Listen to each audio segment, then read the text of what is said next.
তবে কি দিল্লি এবার সুর নরম করলো? সবকিছু মিলিয়ে দিল্লি এখন ব্যাকফুটে, না হলে কেন এখন ভারত বলছে আমরা আলোচনায় প্রস্তুত?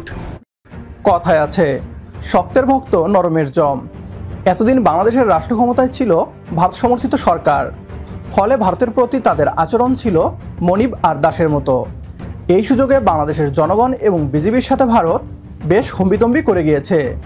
গণ অভ্যুত্থানের পর বাংলাদেশের রাষ্ট্র ক্ষমতায় ডক্টর মোহাম্মদ ইউনূসের নেতৃত্বাধীন সরকার বসার পর ভারতের সেই হম্বিতম্বি যেন এক নিমেষেই গায়েব হয়ে গিয়েছে।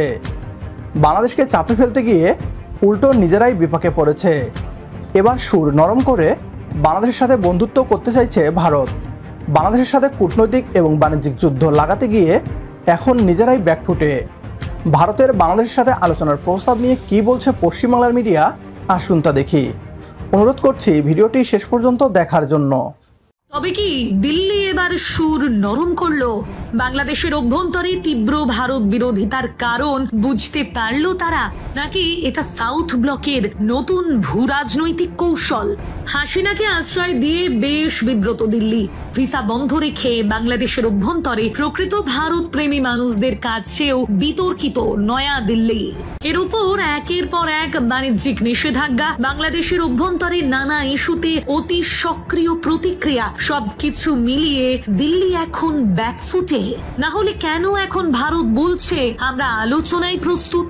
ভারতের পররাষ্ট্র মন্ত্রণালয়ের মুখপাত্র স্পষ্ট বলছেন, বাংলাদেশের সঙ্গে সব গুরুত্বপূর্ণ বিষয়ে আলোচনায় ভারত প্রস্তুত, তবে সেটা হবে অনুকূল পরিবেশে। প্রশ্ন উঠছে, এই অনুকূল পরিবেশ মানে কি? ভারতের শর্ত কি বাংলাদেশের জন্য বাড়তি চাপ, নাকি এই কথার আড়ালে ভারতের ভিতরেও কিছু অস্বস্তি লুকোনো আছে? আর ভারতের এই বার্তার পিছনে কি বাংলাদেশের রাজনৈতিক পরিস্থিতির প্রভাব আছে? আজকে আমরা খুলে বলবো ভারতের এই নতুন কূটনৈতিক ভাষা, আসল উদ্দেশ্য আর বাংলাদেশের জন্য এর মানে কি। সব কথা জানবেন, কিন্তু পুরো ভিডিওটা মন দিয়ে শুনতে হবে, কারণ এই সম্পর্ক শুধু সরকারের নয়, এটা সরাসরি আমাদের ব্যবসা, নিরাপত্তা আর ভবিষ্যতের প্রশ্ন।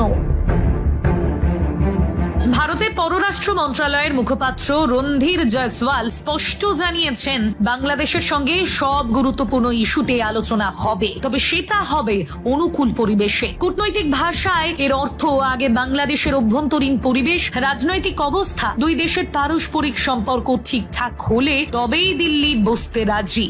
এই অনুকূল পরিবেশ বলতে কি বোঝাচ্ছে দিল্লি? ভারতের কূটনীতিকরা সরাসরি না বললেও ভিতরের ভাষা বোঝা যাচ্ছে। বাংলাদেশের রাজনৈতিক অস্থিরতা বন্ধ হওয়া, ভারতের বিরুদ্ধে উস্কানি বন্ধ হওয়া, সীমান্ত পরিস্থিতি নিয়ন্ত্রণে থাকা, বাংলাদেশের চীন পাকিস্তানের ঘনিষ্ঠতা নিয়ে ভারতের অস্বস্তি কমা, ধর্মীয় সংখ্যালঘুদের নিরাপত্তা নিশ্চিত হওয়া, এরপরেই ভারত সত্যিকারের আলোচনায় বসবে, এটাই তাদের বক্তব্যের ইঙ্গিত। এই পুরো সম্পর্কের মধ্যে দুই দিক থেকেই নানা অভিযোগ উঠে এসেছে। বাংলাদেশের অভিযোগ, ভারতের পক্ষ থেকে একের পর এক বাণিজ্যিক নিষেধাজ্ঞা, ট্রান্সশিপমেন্ট সুবিধা বাতিল, রপ্তানিতে বড় বাধা, ভিসা বন্ধ, বিশেষ করে চিকিৎসা ভিসা, সাধারণ মানুষের কষ্ট, সীমান্তে বিএসএফ এর গুলি, বাংলাদেশিদের মৃত্যু, ভারতের ভেতরে নেতিবাচক প্রচার, বাংলাদেশিদের অনুপ্রবেশকারী তকমা।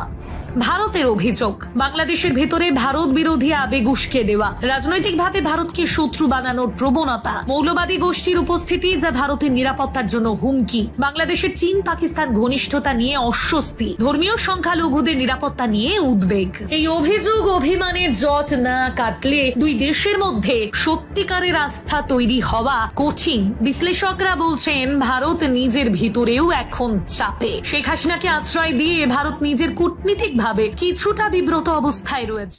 গণ অভ্যুত্থানের মাধ্যমে ভারতের বসানো পুতুল সরকারকে উৎখাত করে ছাত্র জনতা ডক্টর মোহাম্মদ ইউনূসকে রাষ্ট্র ক্ষমতায় বসালে বাংলাদেশের সাথে কূটনৈতিক সম্পর্ক ছিন্ন করে ভারত। বিগত 10 মাস যাবৎ ভারতের একটা দাবি ছিল, এই সরকার যতদিন থাকবে ততদিন তারা বাংলাদেশের সাথে কোনো আলোচনায় বসবে না। বাংলাদেশের রাষ্ট্র ক্ষমতা থেকে যেন ডক্টর মোহাম্মদ ইউনূস দ্রুত চলে যান, সেই ষড়যন্ত্রও করে গিয়েছে ভারত। তবে হঠাৎ করেই ইউটার্ন নিয়ে বাংলাদেশের বর্তমান সরকারের সাথেই আলোচনার প্রস্তাব করল ভারত। ভারত সরকারের এমন সিদ্ধান্তে স্বয়ং ভারতীয়রাই হতবাক। বাংলাদেশের কাছে ভারতের পররাষ্ট্রনীতির এমন শোচনীয় পরাজয় কোনোভাবেই মেনে নিতে পারছে না পশ্চিমবাংলার মিডিয়া। শেখ হাসিনাকে আশ্রয় দিয়ে নিজের পায়ে কুড়াল মেরেছে ভারত, এখন তারা তা উপলব্ধি করতে পারছে। এই বাংলাদেশ ইটের জবাব পাথর দিয়ে দিতে জানে।